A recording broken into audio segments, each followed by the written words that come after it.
जपजी साहिब के अर्थ को समझने की इस कड़ी में हमने पिछले भाग में 28वीं से 33वीं पौड़ी के माध्यम से ये समझा कि परमात्मा तक पहुंचने के मार्ग में कृपा, समर्पण और सच्ची श्रद्धा का बहुत महत्वपूर्ण स्थान है।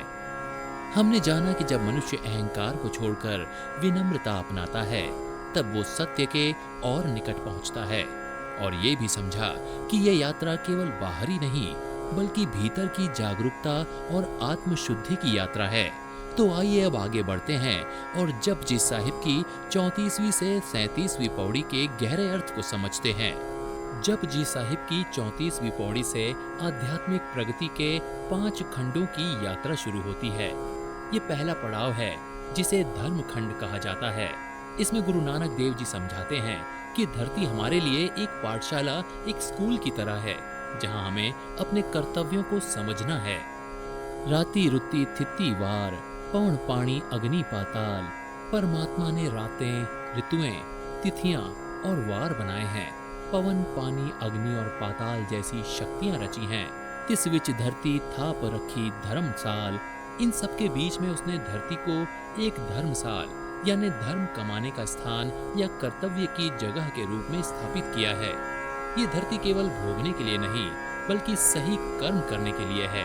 तिस विच जी जुगत के रंग, तिसके नाम अनेक अनंत। इस धरती पर अनेक प्रकार के जीव और उनके जीवन जीने के अलग अलग ढंग हैं। उन सब के नाम और रूप अनेक और अनंत हैं।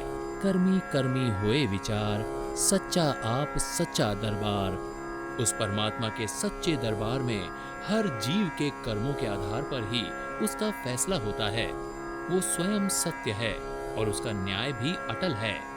तिथै सोहन पंच परवाण, नदरी करम पवै निशान। उस दरबार में वो श्रेष्ठ व्यक्ति ही शोभा पाते हैं जिन्हें परमात्मा ने स्वीकार कर लिया है। उन्हें उनकी नदर यानी कि उनकी कृपा से सम्मान का पुरस्कार मिलता है। कच पकाई औथे पाए, नानक गया जापै जाए।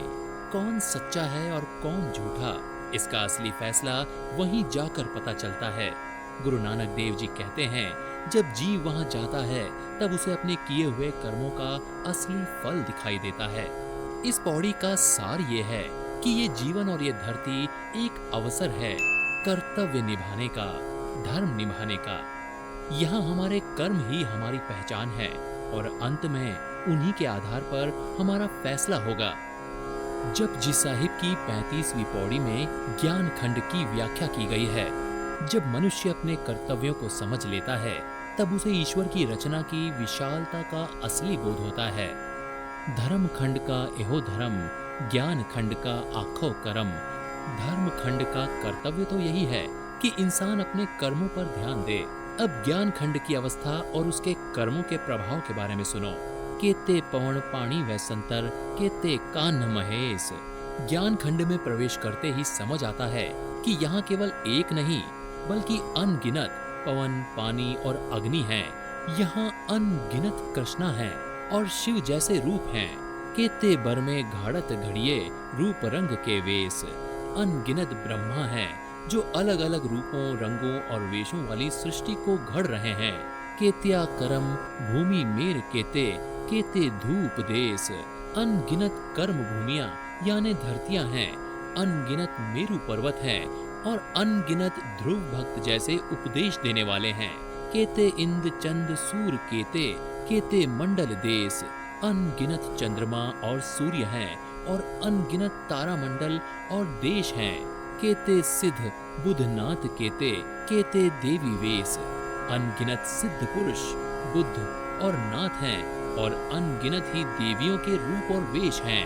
केते देव दानव मुन केते, केते रतन समुद्र। अनगिनत देवता, राक्षस और मुनि हैं और अनगिनत ही रत्नों से भरे हुए समुद्र हैं। केतिया खाणी, केतिया बाणी, केते पात दरिंद। अनगिनत जीव पैदा होने की खानियां हैं, अनगिनत भाषाएं और अनगिनत ही राजा और महाराजा हैं। केतिया सुरती सेवक केते, नानक अंत न अंत। अनगिनत ही दिव्य चेतनाएं और सेवक हैं। गुरु नानक देव जी कहते हैं, हे प्रभु, तेरी इस रचना का कोई अंत नहीं है, कोई अंत नहीं है। इस पौड़ी का सार ये है कि ज्ञान खंड में पहुंचकर इंसान का अहंकार पूरी तरह से टूट जाता है। उसे समझ आता है कि वो इस विशाल ब्रह्मांड में एक छोटा सा कण भी नहीं है।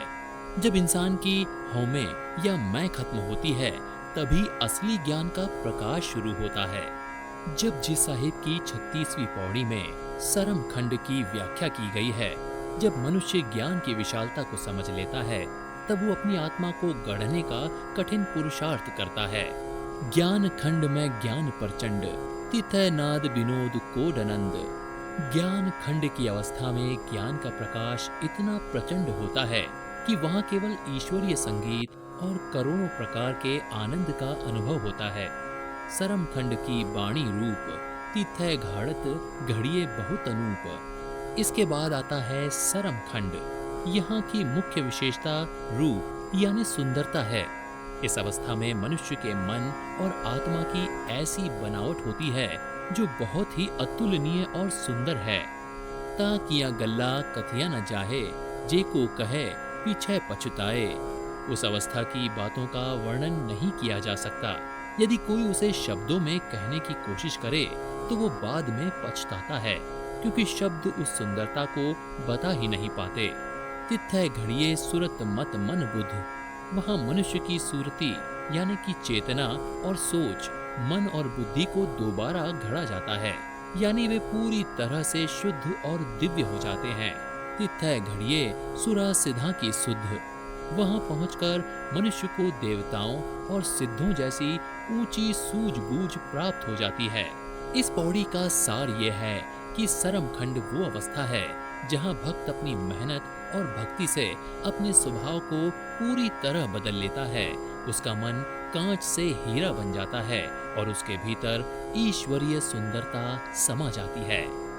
जपजी साहिब की 37वीं पौड़ी बहुत ही खास है, क्योंकि इसमें आध्यात्मिक यात्रा के अंतिम 2 पड़ाव कर्म खंड और सचखंड का वर्णन किया गया है। कर्म खंड की बाणी जोर, तिथय होर न कोई होर। कर्म खंड यानी कृपा का खंड। इसकी मुख्य विशेषता आध्यात्मिक शक्ति है। यहाँ केवल वही शूरवीर आत्माएं पहुँचती हैं जिन्होंने अपनी हौमें यानी कि अपने अहंकार को पूरी तरह से जीत लिया है। वहाँ परमात्मा के अलावा और कोई दूसरा विचार नहीं रहता। तिथय जोध महाबल सूर, तिनमय राम रया भरपूर। वहाँ ऐसे आध्यात्मिक योद्धा और महाबली शूरवीर होते हैं जिनके रोम रोम में परमात्मा भरपूर समाया हुआ है। तिथय सीतो सीता महिमा माहे, ताके रूप न कथने जाहे। वहाँ की आत्माएं परमात्मा की महिमा में पूरी तरह सिली हुई हैं, यानी अभेद हैं। उनके आध्यात्मिक सौंदर्य और रूप का वर्णन शब्दों में नहीं किया जा सकता। ना ओ मरे न ठागे जाहे, जिनके राम वसै मन माहे।